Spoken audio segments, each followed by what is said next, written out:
다 같이 성경을 들고 일어서시기 바랍니다. 봉독해드릴 하나님의 말씀은 신약성경 에베소서 4장 7절에서 12절 말씀까지입니다. 7절에서 12절 말씀까지를 제가 봉독해드리겠습니다. 이것은 하나님의 말씀입니다. 우리 각 사람에게 그리스도의 선물의 분량대로 은혜를 주셨나니 그러므로 이르기를 그가 위로 올라가실 때에 사로잡힌 자들을 사로잡으시고 사람들에게 선물을 주셨다 하였도다. 올라가셨다 하였은즉 땅 아래 낮은 곳으로 내리셨던 것이 아니면 무엇이냐? 내리셨던 그가 곧 모든 하늘 위에 오르신 자니 이는 만물을 충만하게 하려 하심이라. 그가 어떤 사람은 사도로, 어떤 사람은 선지자로, 어떤 사람은 복음 전하는 자로, 어떤 사람은 목사와 교사로 삼으셨으니 이는 성도를 온전하게 하여 동사의 일을 하게 하며 그리스도의 몸을 세우려 하심이라. 아멘. 네, 자리에 앉으시기 바랍니다. 에베소서는 전반부와 후반부로 나뉘어진다라고 제가 말씀을 드렸죠. 1장과 3장이 전반부고, 그 다음에 4장에서 6장이 이제 후반부로 이렇게 구성이 되어져 있습니다. 전반부인 1장과 3장은 교리적인 부분으로서 교회에 대한 하나님의 비밀스러운 내용들이 이제 1장과 3장에는 이제 담겨져 있고요. 이제 후반부인 4장과 6장에는 이제 그 하나님의 비밀인 교회가 이제 어떻게 이 땅에서 삶을 살아가야 하는지에 대한 그 실천적인 부분에 대해서 이제 4장과 6장에는 이제 구체적으로 이제 기록을 하고 있습니다. 에베소서 4장은 이제 1절에서 지금 이제 32절인데 제가 5장 2절까지를 커다란 한 그 문맥이라고 제가 말씀을 드렸습니다. 그래서 에베소서 이 4장은요, 이 그 5장 2절까지 딱 두 문단으로 구분이 됩니다. 1절에서 16절까지가 이제 한 그 문단이 되고, 그다음에 17절에서 5장 2절까지가 이제 두 번째 문단이 되죠. 그래서 지난주 제가 말씀을 드렸습니다. 1절에서 6절, 그다음에 이제 17절에서 5장 2절까지 크게 이렇게 두 문단이 되는데, 이것을 또 이제 단락으로 이렇게 이제 구분을 하면 또 세부적으로 나눠지고, 또 한 단락 안에서 또 여러 가지 문장으로 이제 세분화가 됩니다. 에베소서 4장에는 이제 제가 두 문단이 1절에서 16절, 그다음에 17절에서 5장 2절까지로 보는데, 4장에서 첫 번째 문단인 이제 1절에서 16절이라고 제가 말씀을 드렸습니다.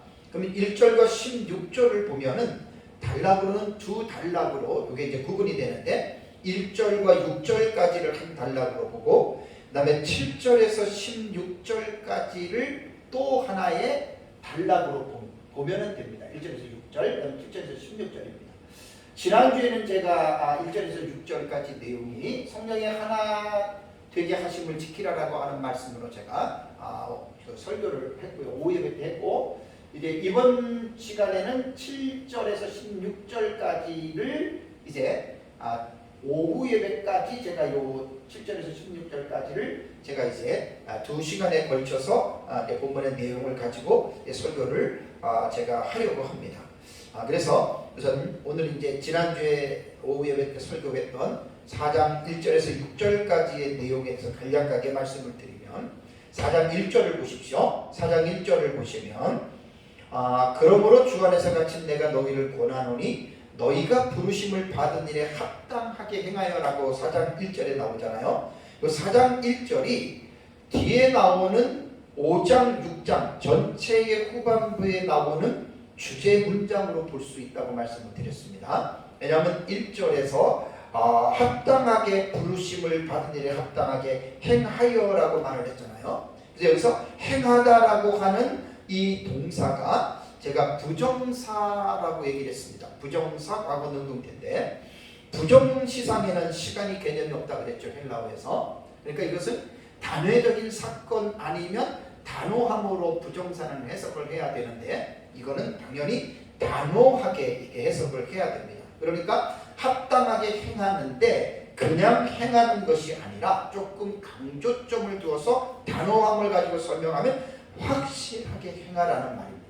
그러니까 우리가 하나님의 말씀을 순종하는 그 입장에 있는 우리들은 단호하게 그 하나님의 말씀을 순종해야 됩니다.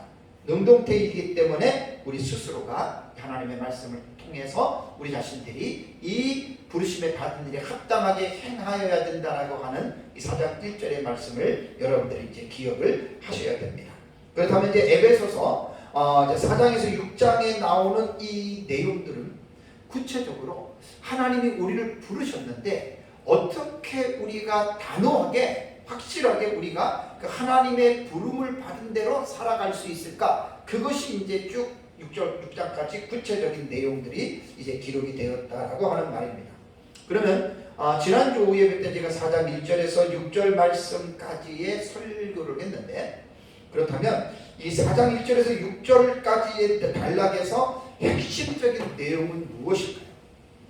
그러니까 문장에서 주부가 있고 술부가 있고요. 또 그 속에서 말하고자 하는 핵심적인 중요한 부분이 있잖아요. 그거를 이제 우리가 문장에서 우리가 캐치를 해야 됩니다.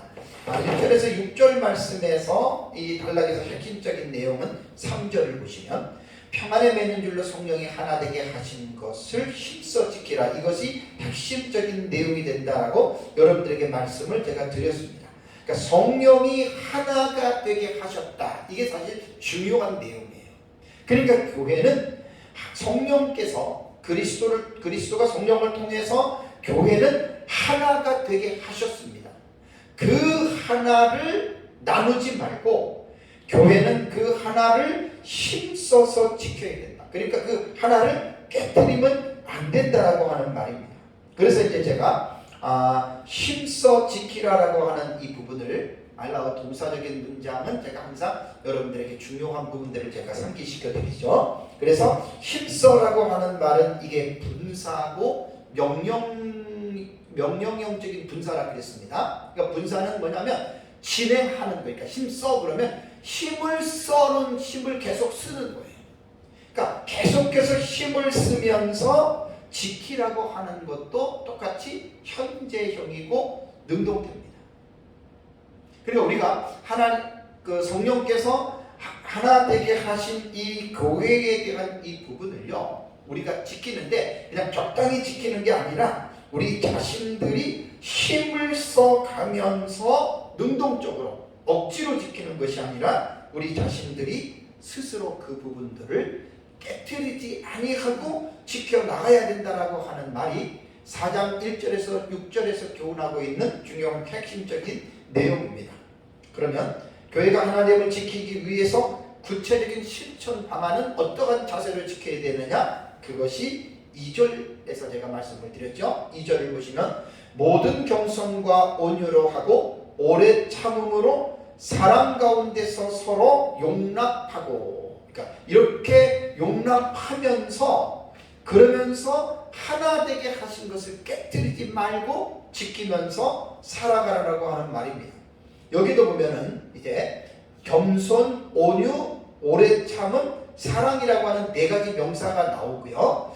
용납하고라고 하는 말도 이게 명령적인 분사입니다. 그러니까 용납하라고 하는 분사형은 제가 계속 진행형이라 그랬어요. 그죠? 영어로 말하면 ing형입니다. 그러니까 이게 용납하는 말은 한 번 용납하고 끝나는 것이 아니고 분사 형태이기 때문에 계속해서 용납을 해야 됩니다. 마치 예수님께서 형제가 나에게 죄를 지으면 몇 번이나 용서해야 하오리까라고 예수님 말씀 베드로가 질문했을 때 예수님이 뭐라 그랬죠? 70번씩 7번이라. 그 말은 계속해서 용서해 주라고 하는 말입니다. 그러니까 우리가 교회가 하나 되기 위하여 힘쓰는 삶을 살아가는 과정 속에서 목회자나 성도나 할 것 없이 우리가 부족하기 때문에 우리는 잘못을 범할 수밖에 없어요. 비참하게. 그럴 때 이제 겸손과 온유와 오래 참음과 사랑을 우리 자신들이 기본적인 성품으로 가지고 있으면서도 우리가 또 그런 잘못된 부분들이 나타날 때는 용납을 해야 되는데 서로 용납을 하는 거예요. 그러니까 여기서 하나라고 하는, 이제 용납하면서라고 하는 말이 태를 보면은 제가 중간태라 그랬죠. 그러니까 중간태는 자기 자신을 위해서 스스로 그 행동을 하라는 것입니다. 상대방과의 트러블이 생겼을 때 상대방을 용납을 하려면 나 자신을 위해서 내 스스로가 상대방의 부족과 실수와 허물을 받아들이라는 거예요. 이것이 교회가 하나 되게 하신 것을 힘써 지키는 과정 속에서 나 혼자만 그러는 것이 아니라 서로입니다. 피차 그러한 자세를 가지고 이제 성령이 하나 되게 하신 이 부분을 힘써 지켜 나가라라고 이렇게 이제 교훈했다라고 여러분들이 제가 지난주에 말씀을 드렸습니다.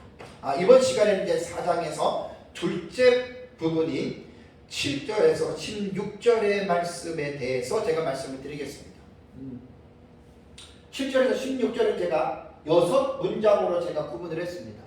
7절에서 10절이 그리스도께서 사역자들을 선물로 주셨다라고 하는 내용이고, 11절은 그리스도께서 세운 사역자들이 어떠한 자들인지에 대해서 설명을 했고, 12절은 사역자들을 세우신 목적을 말을 했고, 13절은 교회가 성장해 가야 되는, 사역자들을 통해서 성장해 가는 목표를 말했고, 14절과 15절은 사역자들을 주신 목적이 이제 12절에도 나오지만 또 14, 5절에도 나오거든요.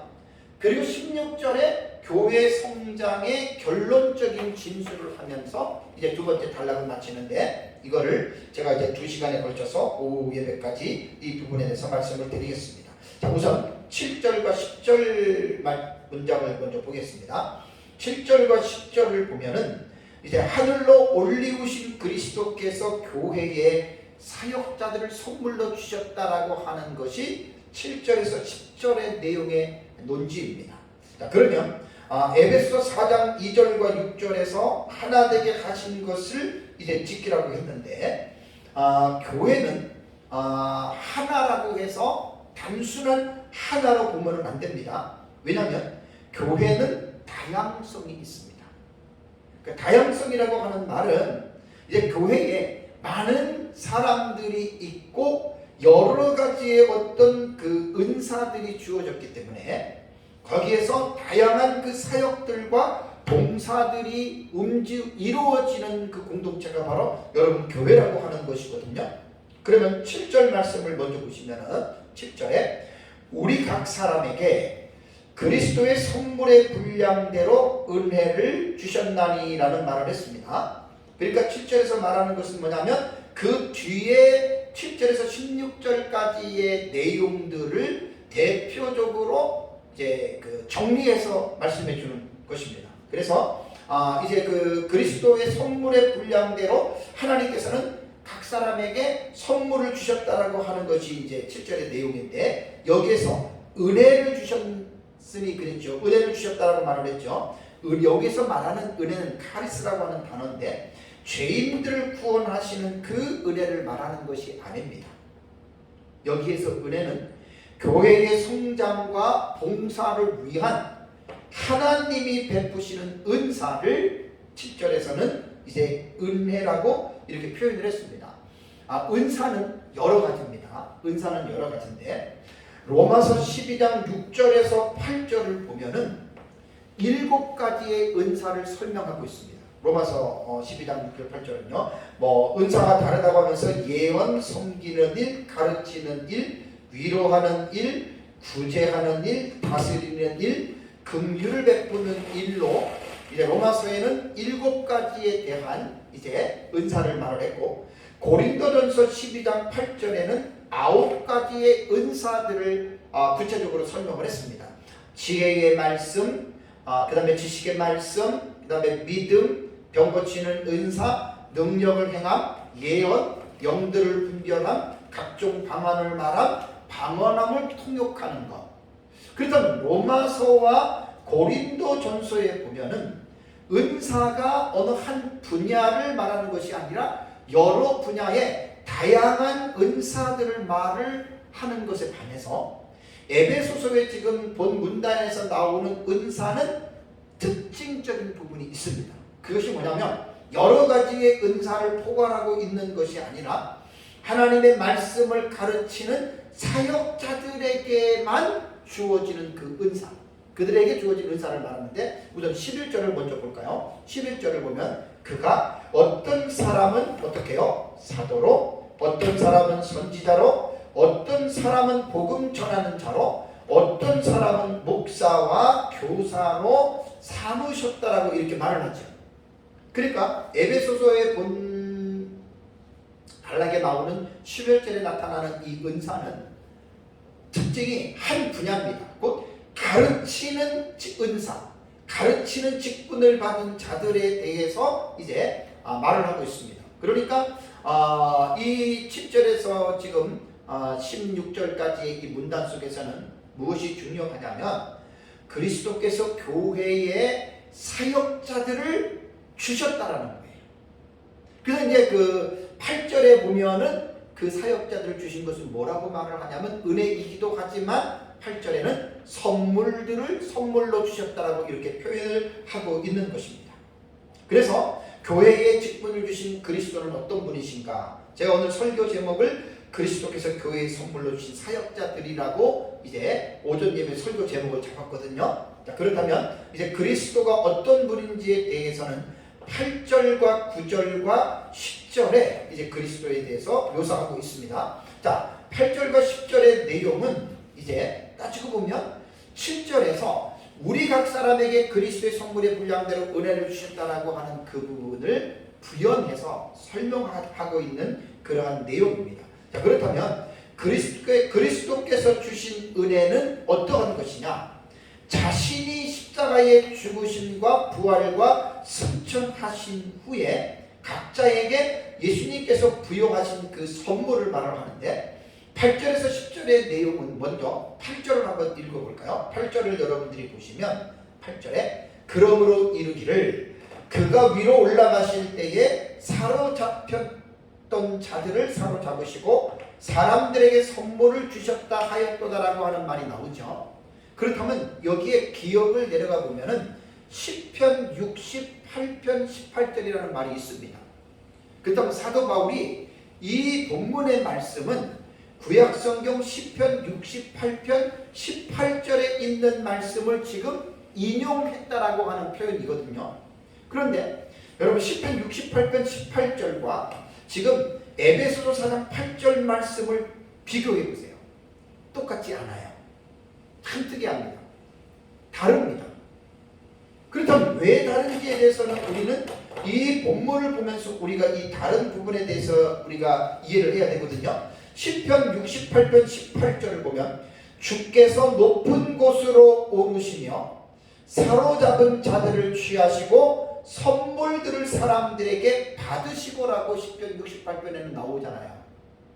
근데 그 10편의 68편에 있는 그 18절 말씀을 인용하면서 바울은 어떻게 하냐면 그대로 받아온 게 아니에요.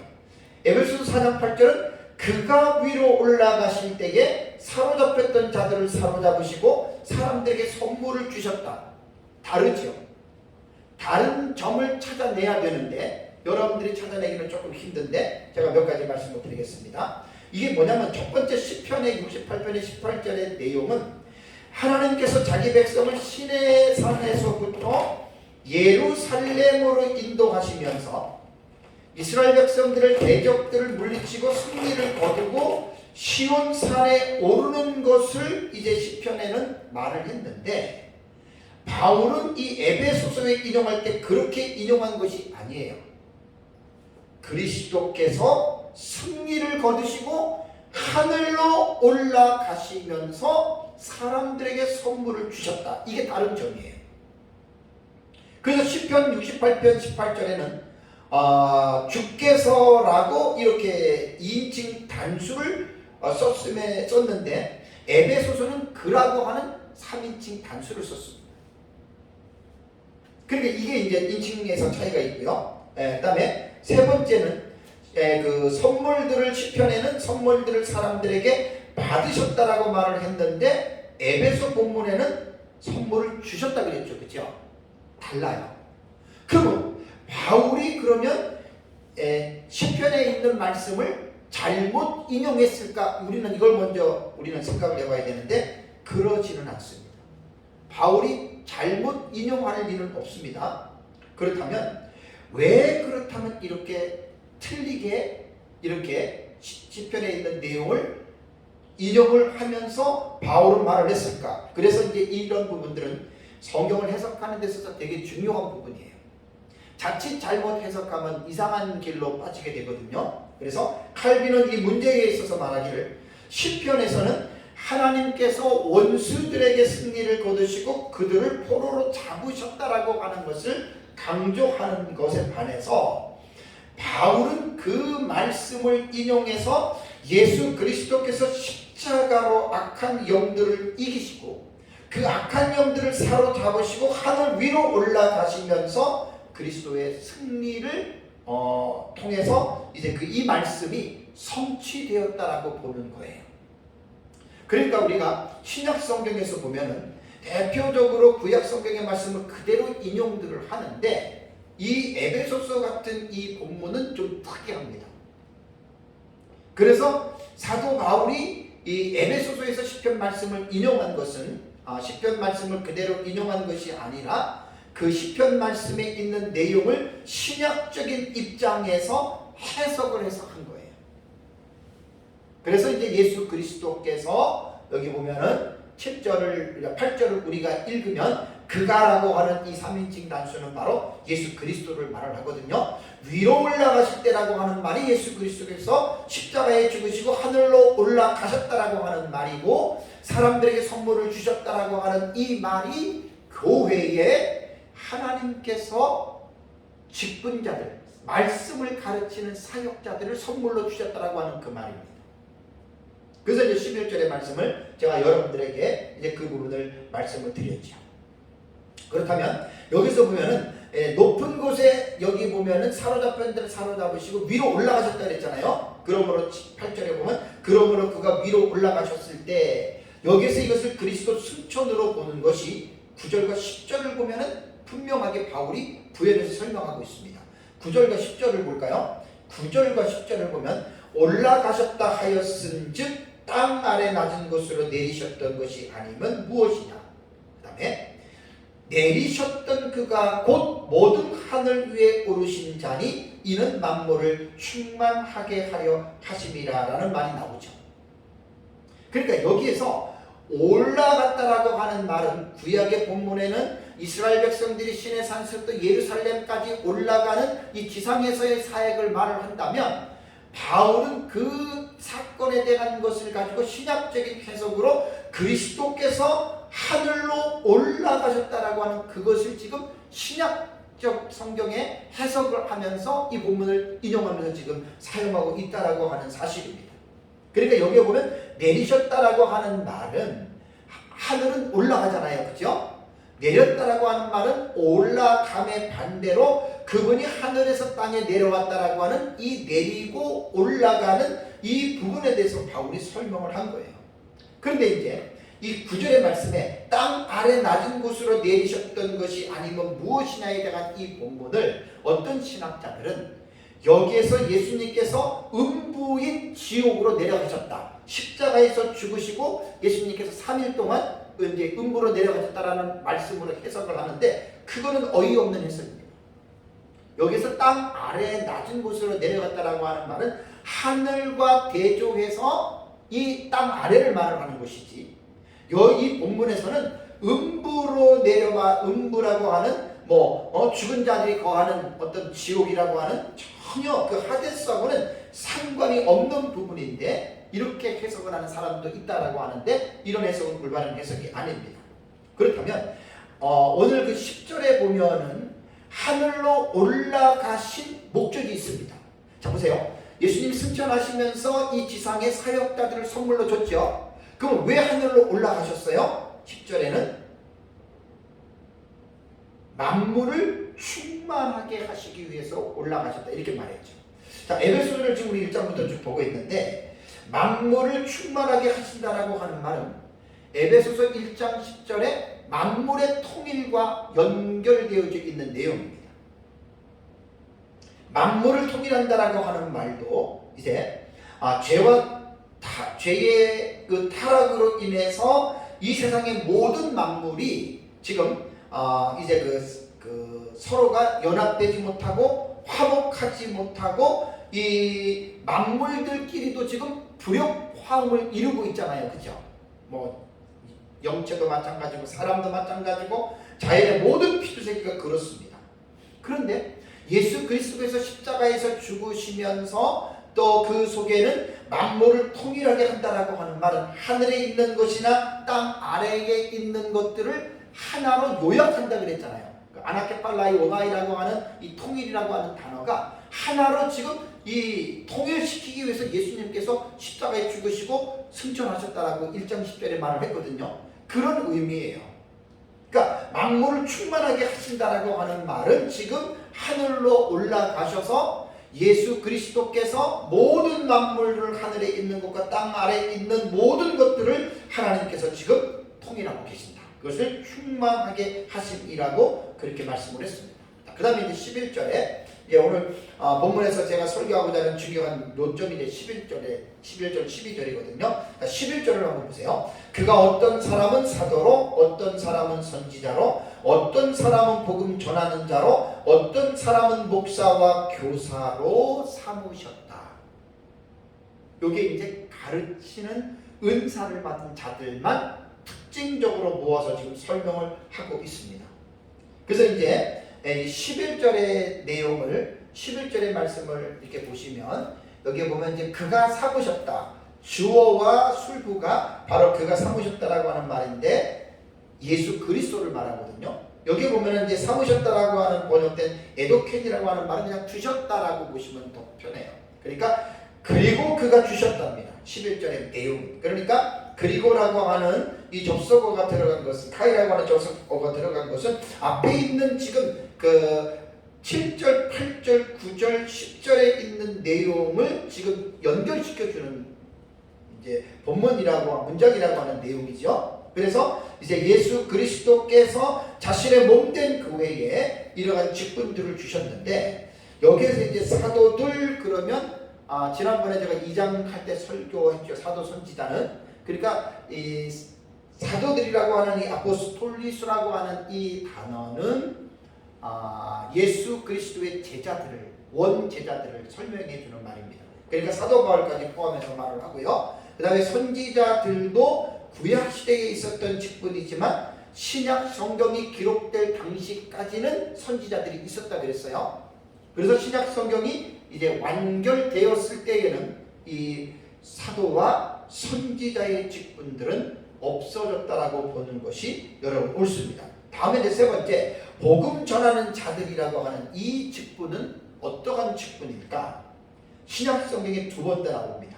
사도행전 21장 8절에서 또 디모데후서 4장 5절에 나오는데 사도행전 2장 8절을 보면은 빌립에 대해서 사용이 되어졌거든요. 빌립은 7 집사 중에 한 사람이잖아요. 사도행전 21장 8절을 보면 이튿날 떠나 가이사라에 이르러 7 집사 중 하나인 전도자 빌립의 집에 들어가 이렇게 말을 했거든요. 그래서 여기에서 사도행전 21장 8절에 전도자로 번역된 이 단어가 유앙겔스타스라고 하는 에베소서에는 복음 전하는 자들로 번역했는데 똑같은 단어예요. 그 다음에 디모데후서 4장 5절에 디모데에게 사용이 됐는데 그러나 너는 모든 일에 근신하며 고난을 받으며 전도인의 일을 하며 내 직무를 다하라. 여기서 말하는 전도인도 똑같은 유앙겔리스타스라고 하는 이 단어입니다. 그러니까 전도인, 복음 전하는 자는 같은 이제 말입니다. 초대교회 당시에는 이제 교회들이 많지 않았잖아요.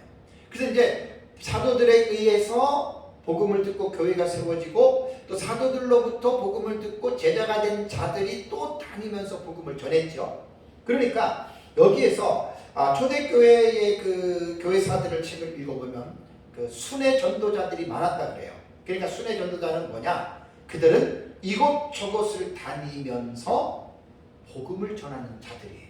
사도 바울도 사도이지만 이러한 사역을 했던 사람이고, 제자들도 마찬가지고, 또 디모데 같은 경우는 목회자로서의 한 지역에서 교회를 섬기고 있었지만은 그러한 디모데에게까지도 전도인 복음 전하는 자로 불렀다라고 하는 말입니다.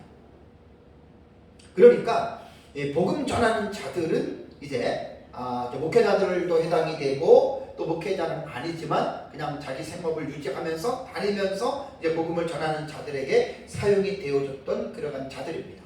이 복음 전하는 자들은 오늘날에도 이런 사람들이 있어요. 많지는 않아도 특별하게 있을 수 있기 때문에 우리가 이런 경우는 혹 이제 교회 안에 이러한 직분이 있는 것으로 우리가 또 인정해 줄 수 있습니다. 다음에 이제 목사와 교사의 직분 두 개가 남았습니다. 목사와 교사의 직분이 나오는데 이 해석이 두 가지입니다. 하나의 직분으로 보기도 하고, 목사와 교사를 따로 나눠서 두 부류로 보는 경우가 있거든요. 그러니까 한 부류로 보는 경우는 이런 겁니다. 목사와 교사를 헬라어 원문을 보면은 한 관사로 연결되어져 있어요. 관사 하나로.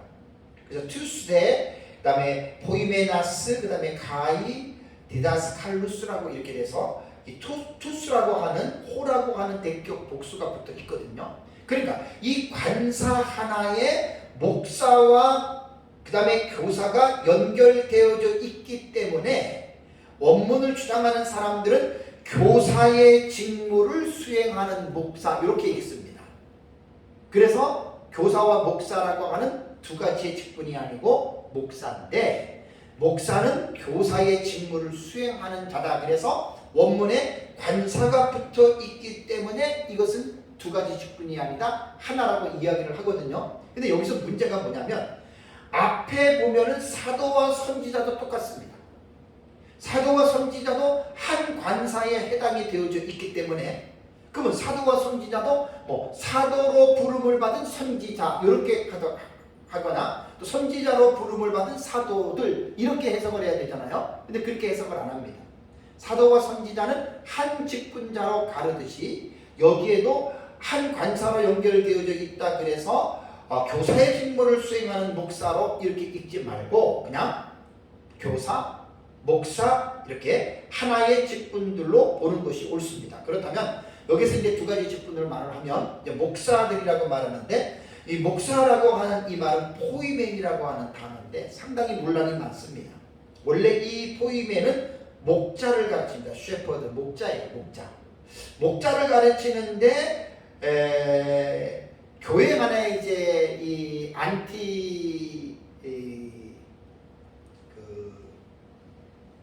대상들이 있잖아요. 또 교회 안에서 또 목회자들에 대해서 부정적으로 보는 그 사람들이 여기에서 포이멘이라고 하는 단어는 목사로 해석을 하면 안 된다. 아주 극구 반대합니다. 그러니까 목자로 해야 된다. 그렇죠. 목자로 번역이 되고 이렇게 사용이 됐는데 이 부분을 그렇게 한쪽으로 치우쳐서 목사로 번역하면 안 된다. 그렇게 말하는 것은 정말 틀린 거예요. 포이멘은 목자로 사용이 됐지만, 그러나 고전 헬라어에서 이 단어는 통치자나 지휘자 등을 비유적으로, 지도자들을 이렇게 비유적으로 사용을 했고요. 70인 역본에는 실제로 양을 치는 목자들을 가리킨 반면에 비유적으로도 하나님이나 지도자들 그리고 메시아에까지 이 포이멘이라고 하는 단어를 사용을 했습니다. 구약성경에. 그래서 이 포이멘은 신약성경에 18번이 나오는데 공간복음의 9번, 요한복음의 6번, 히브리서와 베드로전서와 에베소서에 한 번씩 나타나는데, 신약성경에도 보면은 실제로 양을 치는 목자들을 가르쳤습니다. 그리고 예수님을 가르쳐서 포이멘, 목자라고 이렇게 불렀거든요. 그렇다면 여기에서 이 에베소서 지금 4장 11절에 목사로 번역한 이 포이멘은 틀리느냐? 맞습니다. 비유적으로 목사가 바로 이 목자의 일을 지금 대신하는 거예요. 지상교회에서. 사실 이번 주 오전하고 오후에 설교하는 이 내용은 정말 교회의 어떤 직분자로서 너무너무 중요한 내용입니다. 이거는 사역자들도 마찬가지고 성도들도 마찬가지고 이 오늘 본문에 나타난 예수님께서 교회를 세우시고 왜 교회에 선물로 사역자들을 주셨는지 또 그 사역자들이 어떠한 일을 하는지에 대한 이 부분을 분명하게 본문에서 지금 말하고 있기 때문에 교회의 목사와 목회자들과 성도들은 이 본문들을 잘 여러분들이 이해를 해야 됩니다. 그래서 목사의 직분은 사실 목사는 목자와 같은 동의어로 보시면 돼요. 왜냐하면 그 목자의 일을 하고 있기 때문에. 그래서 성도들을 보살피고 가르치면서 그 성도들을 이제 이렇게 성숙시켜 나가는 일이기 때문에 여기서 포이멘을 목사로 번역하는 것은 잘못된 번역이 아니라고 하는 말이죠.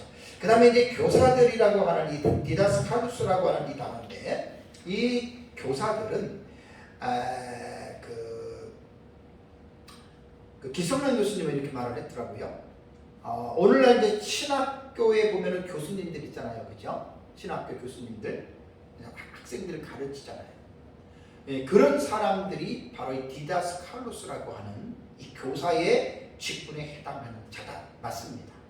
그리고 신학교의 교수들만 말하는 것이 아니라 각 교회마다 말씀을 가르치는 교회학교 교사들이 있죠, 그죠? 그런 직분으로 보면 됩니다. 그래서 이 하나님의 말씀을 가르치는 것은 교회 안에서뿐만이 아니라 또 성도들 중에서도 특별하게 하나님의 말씀을 연구해서 또 나름대로 그 말씀을 가르치는 성도들도 있어요. 그런 사람들은 가르치는 은사, 곧 교사의 은사를 받은 자들로 여러분 우리는 보면 됩니다. 당연히 목사는 교사로서의 이 가르치는 이 부분을 가지고 있기 때문에 목사는 당연히 이 두 가지가 다 포함이 되는데요. 그래서 이 본문에서 말한 이제 사도, 선지자, 복음 전하는 자, 목사, 교사 5가지 중에 오늘날 현재 교회 안에 남아있는 그 직분이 있다면 무엇이겠는가? 그것은 복음 전하는 자 있을 수 있습니다. 그 다음에 목사와 교사 이 직분은 오늘날 현재에도 바로 사용되어지고 있다. 그렇다면 왜 예수님께서는 교회에 선물인 이러한 사역자들을 주셨을까? 사역자들을 세운 목적이 있습니다. 그냥 세운 게 아니고 목적이 있는데 그것이 바로 12절에 나와 있습니다. 자, 우리 12절 볼까요? 12절. 이는 성도를 온전하게 하여 봉사의 일을 하게 하며 그리스도의 몸을 세우려 하심이라 라고 이렇게 말했습니다. 교회에 사역자들을 세운 목적이 바로 12절에 먼저 나오는데 물론 뒤에도 나옵니다. 그러니까 12절의 말씀을 한번 보겠습니다. 그러니까 12절은 앞에 11절 말씀에 대한 그 이유, 교회에 하나님께서 사역자들을 선물로 주신 그 이유와 사역자들을 세우신 목적에 대해서 설명하는 내용이 여러분 바로 12절에 있는 내용이죠. 그렇다면 이제 12절과 13절은요 사실 11절에 그가 삼으셨다라고 그랬죠. 그러니까 예수님께서 주셨다, 삼으셨다, 주셨다라고 보시면 됩니다. 그러니까 예수님께서 직분자들을 주셨는데 이 주셨다라고 하는 이 수로 부분에 사실은 구문론으로 보면은 12절과 13절은 여기에서 종속된 내용들이에요. 사역자들을 주셨다. 거기에 지금 이제 딸려 있는 그런 내용이거든요. 자, 그러면 이제 이 12절을 가만히 보면은 우리말에도 보면은 성도를 온전하게 하기 위하여 그랬죠. 그 다음에 봉사의 일을 하게 하기 위하여 그랬죠. 또 그 다음에 그리스도의 몸을 세우려 하심이라 라고 이렇게 말을 했는데 헬라 원문에 보면은 전치사가 정확하게 딱 3개로 갈라집니다. 그래서 우리말은 그렇게 위하여로 이렇게 번역을 했는데 프로스라던가 에이스 이렇게 전치사구로 딱 되어져 있기 때문에 헬라 원문으로 보면은 딱딱딱 구분이 돼요. 성도를 온전하기 위하여, 그러니까 프로스 항상 전치사가 먼저 나와요. 프로스, 에이스 이렇게 나오거든요. 그러니까 요 3가지를 헬라 원문에는 나오는데 12절이 지금 되게 중요한 내용이에요. 자, 그렇다면 3가지 정도 해석 방법을 말씀을 드릴게요. 뭐냐면 우리말 성경으로 한번 보세요. 이는 성도들을 온전케 하여 봉사의 일을 하게 하며 그리스도의 몸을 세우게 하려 함이라.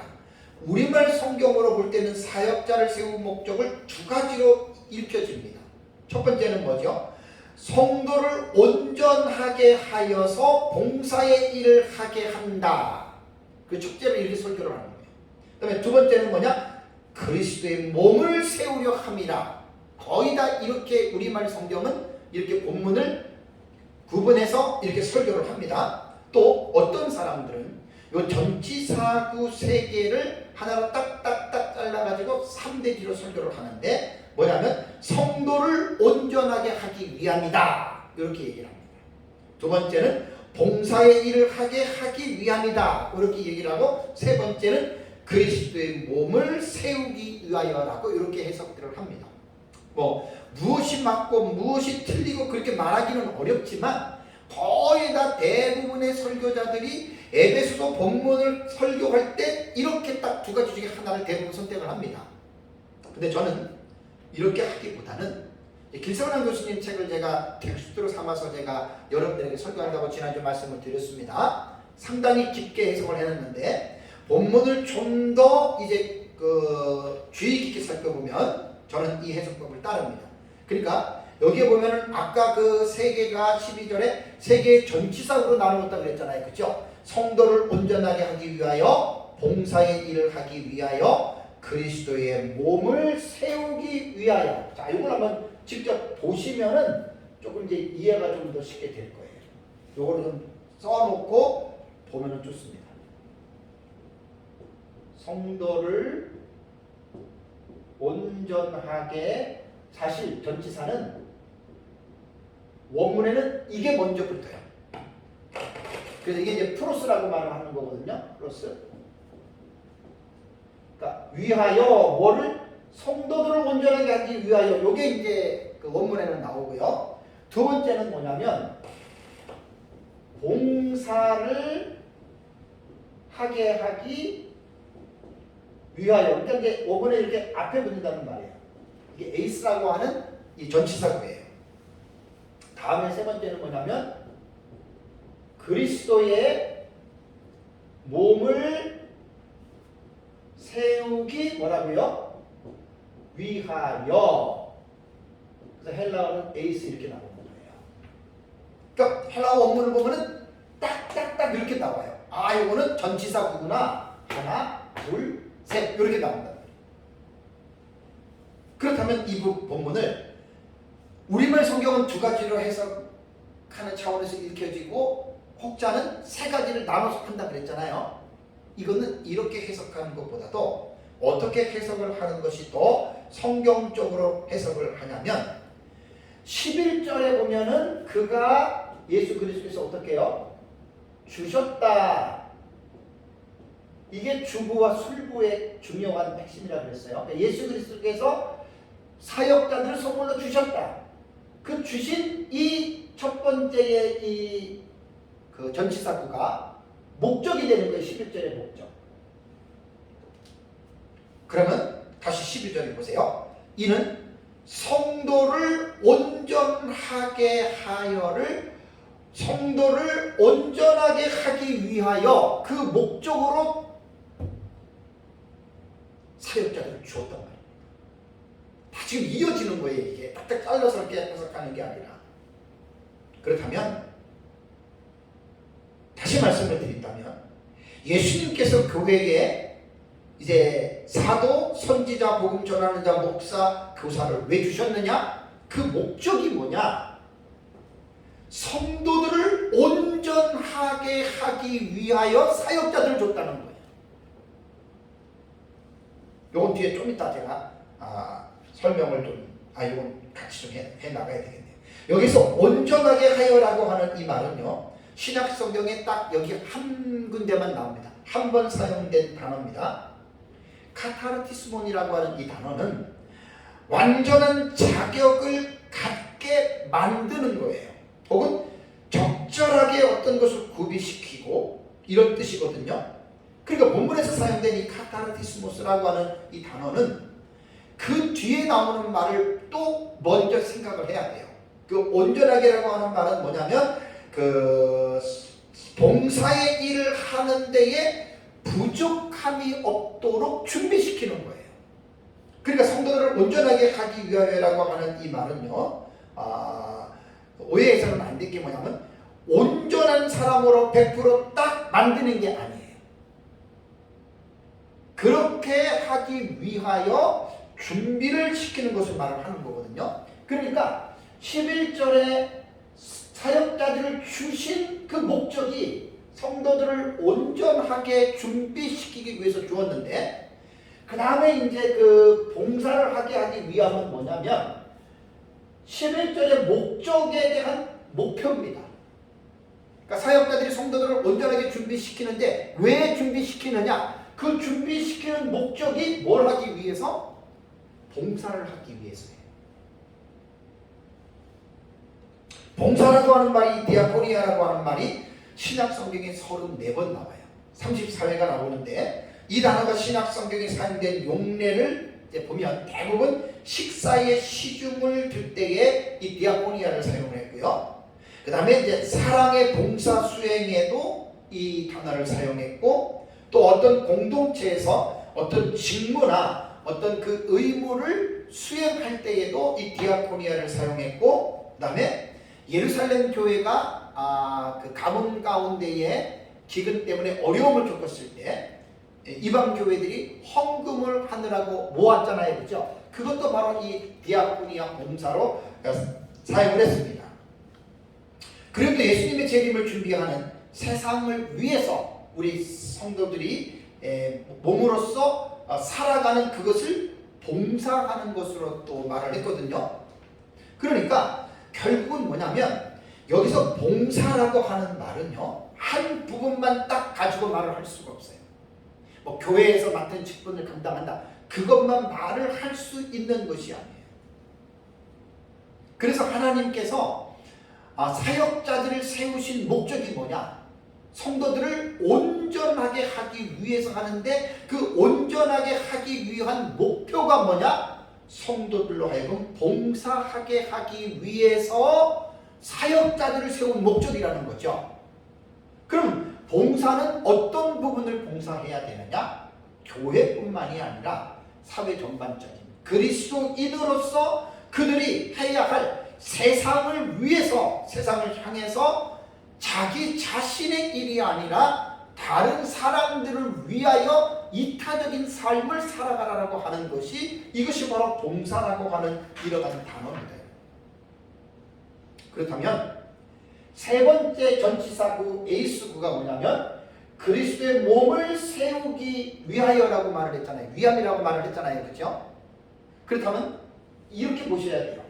11절에 지금 11절의 해석이 이게 상당히 지금 원문적으로 해석하기에 가장 제가 옳다고 말씀을 드리는 거예요.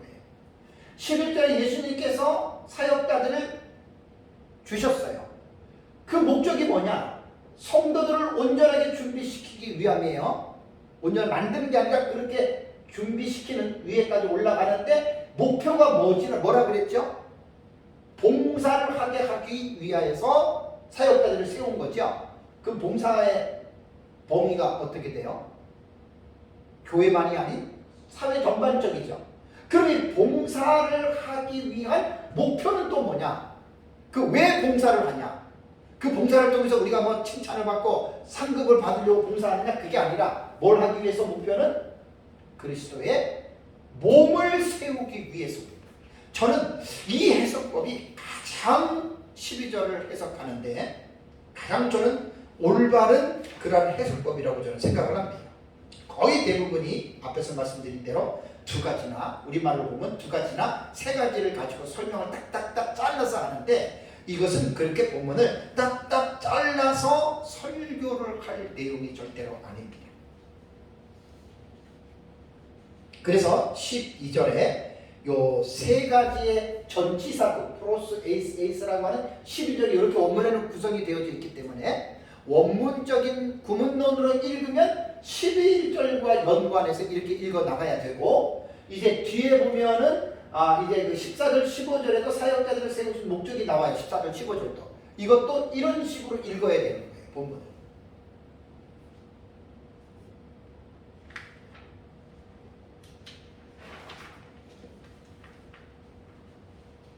그래서 그리스도의 몸을 세우기 위하여라고 하는 것은 상당히 지금 중요합니다. 결국 이게 뭐냐면 하나님께서 왜 교회의 사역자들을 선물로 주셨느냐, 지금 이거예요. 오늘 설교의 가장 중요한 문제는 뭐냐면 왜 승천하신 예수 그리스도께서 자신의 몸인 교회에 사역자들을 선물로 주셨느냐, 이거 하기 위해서예요. 그러니까 교회는 사역자들과 성도로 정확하게 구분됩니다. 그러니까 사역자가 하는 일은 성도들을 위해서, 사역자가 이게 다 봉사죠. 사역자들, 목사와 교사들, 복음 전하는 자들도 다 이 목적으로 하나님 예수 그리스도께서 교회에 이러한 사역자들을 세우셨다라고 하는 말입니다. 그래서 이제 마지막에 이제 그리스도의 몸을 이제 세우기 위하여인데, 이제 봉사의 목표가 바로 자기의 어떤 하는 업적을 세상 사람들이 자랑하고 드러내고 상을 받으려고 하는 게 아니라 성도들 각자가 자기가 그 말씀을 통해서 교육을 받은 대로 그들이 봉사를 하면 결국은 어떻게 되냐면 그리스도의 몸이 세워진다, 그 말이에요. 지금 목적이. 이거를 에베소서에서 여러분 우리가 깨달아야 됩니다. 내 이름이 나고 상급받고 이렇게 하려고 봉사하는 게 아니고, 성도들 각 개개인이, 각 사람이 이제 자기가 무슨 일을 해야 될 것을 사역자들로부터 배우고 말씀을 통해서 배우고 그 말씀대로 순종하게 되면, 봉사하게 되면 결국은 그리스도의 몸이 세워지는 것이라는 말이에요. 그리스도의 몸은 교회입니다. 그래서 에베소서는 교회론이 정말 맞습니다. 제가 이번에 에베소서를 공부를 하면서 참 이전에 알지 못했던 것들을 많이 지금 공부하면서 교회 맞습니다. 모든 교회들이 에베소서를 좀 깊이 있게들 공부해야 할 필요가 있습니다. 자, 에베소서에서 말하는 교회를 간단하게 제가 정리해 보면 1장 22절을 보면 교회의 머리가 그리스도라고 얘기를 했습니다. 그러니까 교회의 머리는 그리스도고, 1장 23절에는 교회의 머리 대신 그 교회는 뭐냐? 그리스도의 몸이다, 이렇게 말했습니다. 그러니까 머리가 그리스도이고 교회는 그리스도의 몸이다. 2장 14절과 18절에는 교회의 구성원을 믿는 유대인 그리스도인들과 믿는 이방인 그리스도인들 둘을 한 세 사람으로 새롭게 창조한 그것이 바로 교회다라고 말을 했고요. 그리고 이 한 세 사람인 교회의 성도들이 둘이 한 성령 안에서 아버지께 나아가는 복된 자들이 바로 교회다라고 이렇게 묘사를 했습니다.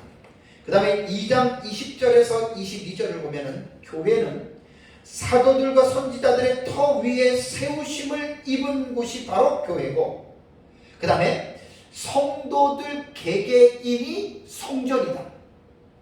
그래서 이 성전이 개개인들이 모여서 한 몸으로 연합되어 있는 것이 교회다. 그리고 그 교회는 그리스도 안에서 하나님의 거하신 처소가 되기 위하여 계속해서 지어져 가는 곳이 교회다. 이렇게 지금 에베소서에는 교회를 말하고 있습니다.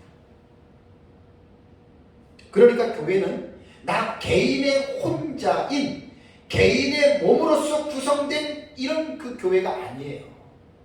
교회 안에 개인주의적인 어떤 이기적인 사람들이 있어요. 혼자 달라와서 예배만 드리고 교제도 안 하고 공부도 안 하고 예배만 드리고 왔다 갔다 하는 사람들 있잖아요. 그런 사람들은 교회가 무엇인지에 대해서 배우지 못한 사람이에요. 교회 안에 그런 사람들은 많지 않아요, 여러분. 에베소서에서 교회론을 제대로만 정리를 하게 되면 나 혼자가 교회의 일원이기는 하지만 나 혼자가 교회가 아니라는 거예요. 연합이 되고 통일이 되고 한 몸이 되고, 그래서 이제 에베소 3장 제가 4장 지난주에 말씀드릴 때 3절에 4장 3절에 성령이 하나 되게 하신 것을 힘써 지키라고 하는 말이 다 교회가 무엇인지에 대해서 아는 사람들이 이 말을 이해하는 거예요. 예배만 딱 드리고 가는 사람들, 그 사람 교회가 뭔지 모릅니다. 절대 모르는 사람들입니다. 참 너무 신기해요. 그래서 이제 에베소서에는 바울이 뭐라 그랬죠? 이것이 시크릿이에요. 미스테리온, 비밀이에요. 비밀. 이 비밀을 바울이 에베소 교인들에게 가르쳐 주는 것이고, 우리가 에베소를 공부하면서 교회가 무엇인지에 대해서 우리는 지금 배워나가는 거예요. 그래서 교회는 개인으로만 구성된 것이 아니고 이제 각 개개인이 유기적인 공동체, 서로가 함께 교통하는, 이게 유기적인 게 이게 중요한 거예요. 그리고 교회는 개인만 성장하는 곳이 아니라 모두가 함께 성장해야 됩니다. 그것이 바로 그리스도의 몸을 세워가는 것이라고 말을 하는 거예요. 믿음 좋은 사람들만 믿음이 성장하고 믿음 없는 사람들은 내버려두고, 아닙니다. 교회는 제가 쉔이라고 하는 그 전치사 함께라고 하는 단어 에베소서에 많이 나오죠. 네? 함께 살리고 함께 일으키시고 함께 하늘에 앉으시고, 그 다음에 너희들은 함께 된 자다, 하나 된, 이게 얼마나 여러분 중요한지 몰라요. 그러니까 이 성도는, 교회는 개인주의적인 성향이 아니에요. 절대 개인주의가 아니에요. 교회는 연합을 해야 됩니다.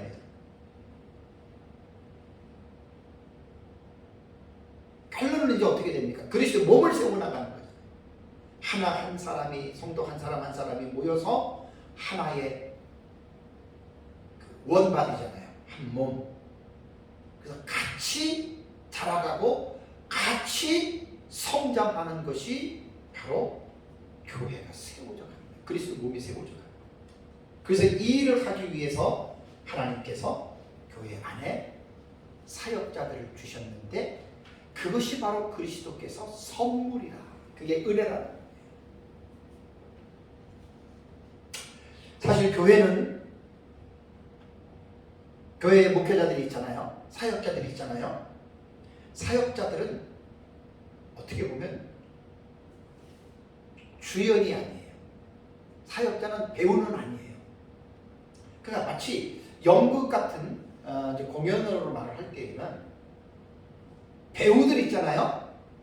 배우들이 성도들이고, 사역자는 뭐냐? 사역자는 배우가 아니에요. 매니저예요. 매니저. 매니저는 뭘 하는 거예요? 배우들 뒤에서 그들을 서포트해 주는 거예요.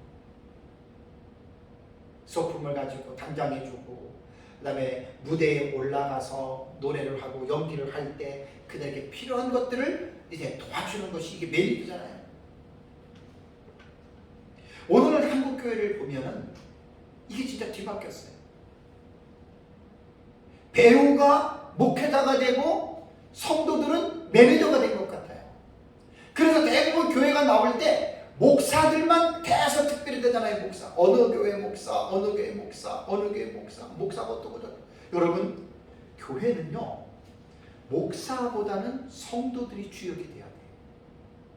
그러니까 목사는 교회에서 이제 오후 예배도 연결돼서 말씀을 제가 전해드릴 텐데, 하나님의 말씀을 성도들에게 잘 가르쳐서 그들로 하여금 말씀을 순종해서 가정과 세상에 나가서 그들이 배우로서 그 무대에서 하늘에 있는 악한 영들과 세상에 있는 사람들에게 하나님의 각종 지혜를 알리는 그 주인공들이 바로 성도들이 되어줘야 된다.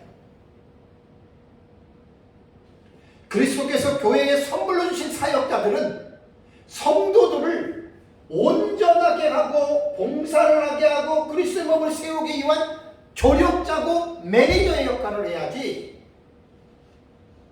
목사가 배우가 돼가지고 이게 바로 한국교회 지금 드러나는 뉴스에 보면 뭐 교회들 보면 목사만 그냥 다 돼서 특별히 되잖아요. 이건 여러분 제가 볼 때는 성경적인 교회로 구조를 볼 때는 잘못된 내용입니다. 오후에 제가 말씀을 드리겠지만 사역자는요, 성도가 없으면 필요가 없어요. 성도 때문에 사역자가 유명해지는 것은 잘못된 거예요.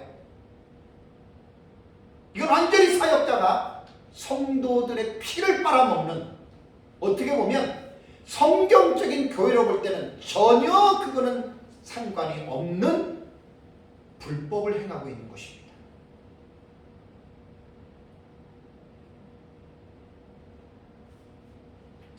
이제 오후 예배까지 연결해서 이제 이해를 해야 이 부분이 좀 더 확실하게 여러분 이해가 됩니다.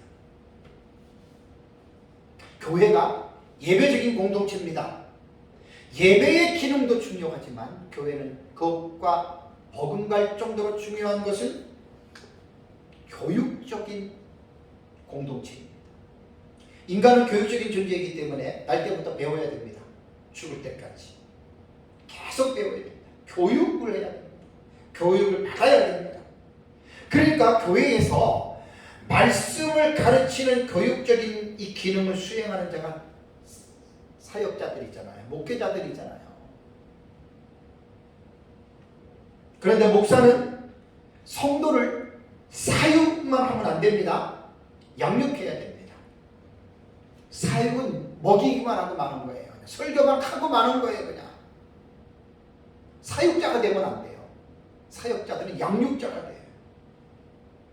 양육은 먹일 뿐 아니라 보살피면서 그들이 자라기까지 인도해주는 게 이게 양육이거든요. 이게 교육이라는 말이에요. 많은 사람들이 교회 와서 예배만 달랑 드리고 가잖아요. 그 교회가 뭔지 모르는 거예요. 교회 안에서 서로가 교통하고 그래서 사도신경을 고백할 때 성도가 서로 교통한다라고 하는 말은 친교뿐만이 아니라 사역자들과 말씀의 교통이 분명하게 여러분 있어야 합니다. 20년, 30년, 40년 교회를 다니면 뭐합니까?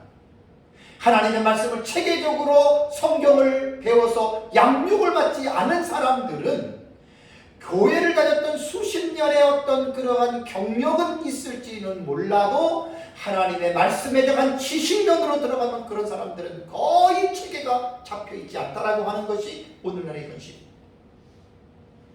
제가 목회를 하면서 많은 사람들을 봤습니다. 우리 교회 성도뿐 아니라 다른 교회 성도들을 봐도 오래 다녔다고만 믿음이 좋은 곳이 결코 아닙니다.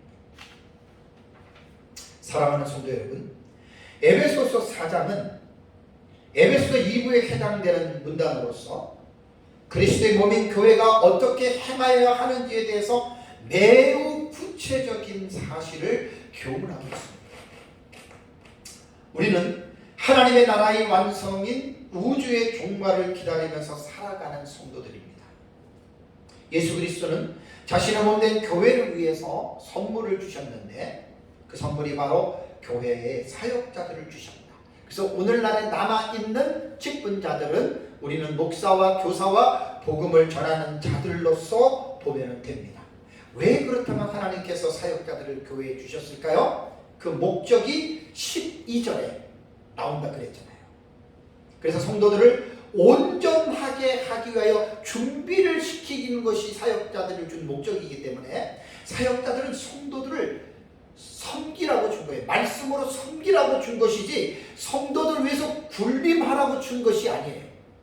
그러니까 목회자들이 성도들에게 말씀을 제대로 가르치지 아니하고 자기 종처럼 성도를 쥐락펴락했던 목회자들은 심판을 받습니다. 아주 못된 짓을 한 겁니다. 그러한 목회자들은.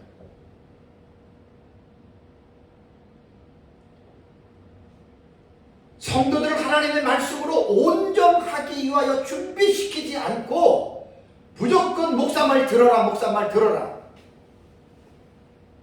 그렇게 가르쳤다면 그 사역자는 하나님 앞에 악한 그러한 사역을 한 겁니다. 좀 과하지만 어쩔 수 없습니다. 그렇게 한 겁니다. 그리고 이제 성도들을 온전하게 준비시키는 목표가 뭐라 그랬죠? 봉사의 일을 하게 하기 위해서 사역자는 양육을 하는 거예요. 성도들을 양육하는. 이게 그리스도께서 그렇게 하신 거예요. 봉사는 교회의 일만 하는 게 아니에요.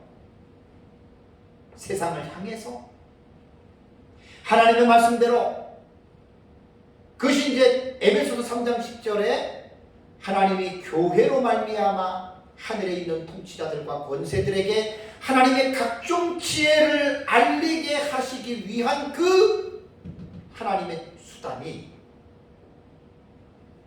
교회 성도들이 그런 일을 해야 된다는 거예요. 그게 바로 봉사입니다. 봉사. 그리고 성도들을 봉사를 하게 하기 위한 그 목표가 뭐냐면 결국은 궁극적인 목적은 뭐죠? 그리스도의 몸을 세워나가는 거예요.